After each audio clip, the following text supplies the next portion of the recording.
This program contains images which may be disturbing to younger or sensitive viewers. Parental discretion is advised. Home video allows us at Guinness to capture records that for years have only been talked about but never seen.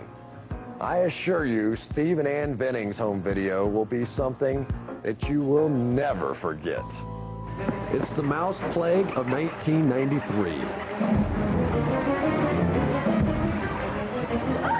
Oh, they're in my face! This shocking video was shot outside the livestock shed on the Venning's Australian farm. Oh, look at them all. Oh, look at them all. Despite the danger, Ann Venning had no choice but to wade into the mouse-infested shed to save her screeching pigs. Millions of mice had attacked their farm, and there was nothing they could do. But they're still coming out. The waterfall that came out of that shed was just enormous. It was just probably about 2 feet high. Millions and millions just flowing out like water. Oh, yuck. This never-before-seen video reveals that the Vennings had responded not a moment too soon. The ravenous rodents had literally started to eat some of the pigs. The Vennings weren't alone. Miles away, Rob Berlin's livestock was also being attacked by swarms of mice. They chewed on the animals, the little ones that were freshly born, they'd eat the legs off of them. It was just terrible. It wasn't just the pigs that came under attack. Buildings were devoured. Farm equipment destroyed. Crops decimated. And disease was spreading. There was no escaping them. Armies of frenzied wild rodents ran amok, a modern-day plague of biblical proportion, one that would lead to an astonishing Guinness record. In 1993, the southern region of Australia was blessed with unusually heavy rains, and farmers were looking forward to the most bountiful crop the area had ever seen. But what they didn't know was that the huge crop production would trigger a virtual explosion of mice. Unfortunately, mice are one of the most sexually active creatures on Earth. A single pair can produce 2,000 offspring in just a matter of months. These colonies were turning out hundreds of thousands of hungry mice every day.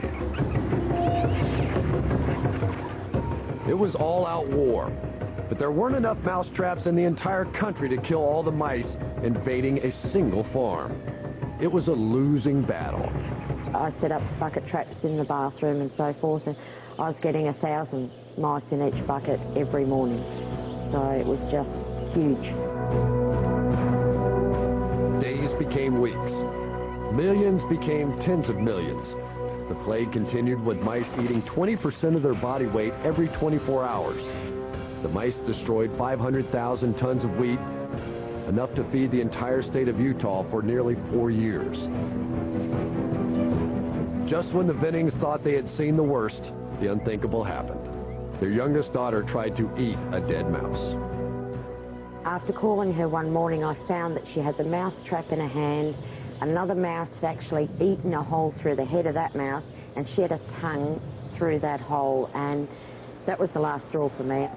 Most people would move, but not the Vennings. They showed their shocking home video to the press, and authorities realized that unless they acted quickly, the plague would explode into a national epidemic that would cripple the economy. The world's worst mouse plague led to the largest poisoning program ever attempted. A team of scientists spread strychnine-laced wheat by air and land. These were drastic measures. They risked poisoning other animals and contaminating the food chain, but they had no choice. They watched and waited, and then it happened. The farmlands were turned into killing fields. The plague that had lasted 6 months was over in just a matter of days. The dead were everywhere, as more than 100 million corpses turned up. The world's largest mouse plague set a Guinness record for being the most costly. The rodents racked up a bill of $70 million in lost crops, livestock, and property. But maybe the biggest toll was the psychological devastation it had on people. It was just the worst thing I've ever gone through, and I think if it ever came again, I would probably move away permanently or burn the farm. Venning should leave their options open because scientists warn if conditions are right, the nightmare can pick up right where it left off. And the revenge of the rodents is one Guinness record you don't want to live through. I can't imagine dealing with that. Ugh. We'll be right back.